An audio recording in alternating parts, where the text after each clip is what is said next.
نحمده ونصلي على رسوله الكريم أما بعد فأعوذ بالله من الشيطان الرجيم بسم الله الرحمن الرحيم ربي يسر ولا تعسر وتمم بالخير وبك نستعين آمین اللہم آمین۔ السلام علیکم ایوری دعا ہے کہ اللہ تعالی ہم سب کو ایمان کی بہترین حالت میں رکھے، آمین۔ تو جی آج کا کویسچن ہے، کامیاب ترین تجارت کا راز کیا ہے؟ اس کا آنسر ہمیں ملتا ہے سورہ انعام کی آیت 160 میں۔ تو بسم اللہ کرتے ہیں اس کی ٹرانسلیشن کے ساتھ۔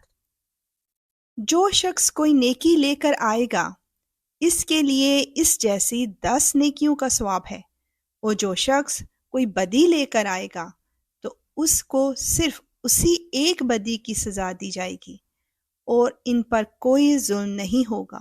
اللہ اکبر۔ اس آیت کے مطابق بہت سی احادیث بھی ہیں۔ ایک حدیث میں فرمایا گیا کہ تمہارا رب عز و جل بہت بڑا رحیم ہے، نیکی کے صرف قصد یعنی ارادہ کرنے پر نیکی کے کرنے کا ثواب عطا فرما دیتا ہے، اور ایک نیکی کرنے پر 10 سے 60 تک بڑھا دیتا ہے۔ سبحان اللہ۔ اور بھی بہت زیادہ اور بہت زیادہ، اللہ اکبر۔ اور اگر برائی کا قصد ہوا پھر نہ کر سکا تو بھی نیکی ملتی ہے، اور اگر اس برائی کو کر گزرا تو ایک برائی ہی لکھی جاتی ہے، اور بہت ممکن ہے کہ اللہ معاف ہی فرما دے اور بالکل ہی مٹا دے۔ سبحان اللہ۔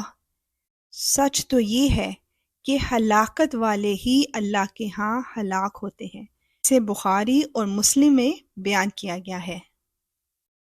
ایک اور حدیث میں حضور صلی اللہ علیہ وآلہ وسلم فرماتے ہیں، نیکی کے محض ارادے پر نیکی لکھ لی جاتی ہے، اور عمل میں لانے کے بعد 10 نیکیاں لکھی جاتی ہیں۔ برائی کے محض ارادے کو لکھا نہیں جاتا، اگر عمل کر لے تو ایک ہی گناہ لکھا جاتا ہے، اور اگر چھوڑ دے تو نیکی لکھی جاتی ہے۔ اللہ سبحانہ و تعالیٰ فرماتا ہے، اس نے گناہ کے کام کو میرے خوف سے ترک کر دیا۔ سبحان اللہ۔ کتنا پیار نظر آتا ہے اس میں اللہ کا اپنے بندوں سے۔ اللہ سبحانہ و تعالیٰ سے بڑھ کر کون محبت کر سکتا ہے ہم سے؟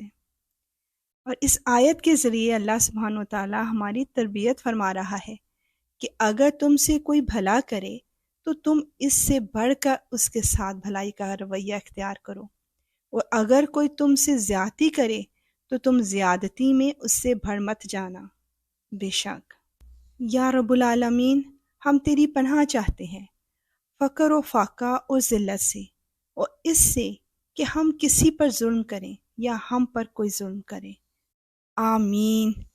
اور اللہ سبحانہ و تعالی ہم سب کو اس کامیاب ترین تجارت کا پورا فائدہ اٹھانے کی توفیق عطا فرمائے۔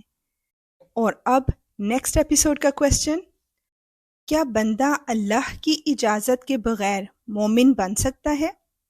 انشاءاللہ ملتے ہیں اس کے آنسر کے ساتھ۔ اور اب اجازت، وآخر دعوانا ان الحمد للہ رب العالمین۔ سبحانک اللہم وبحمدک، اشہد ان لا الہ الا انت، استغفرک واتوب الیک۔ السلام علیکم ورحمۃ اللہ وبرکاتہ۔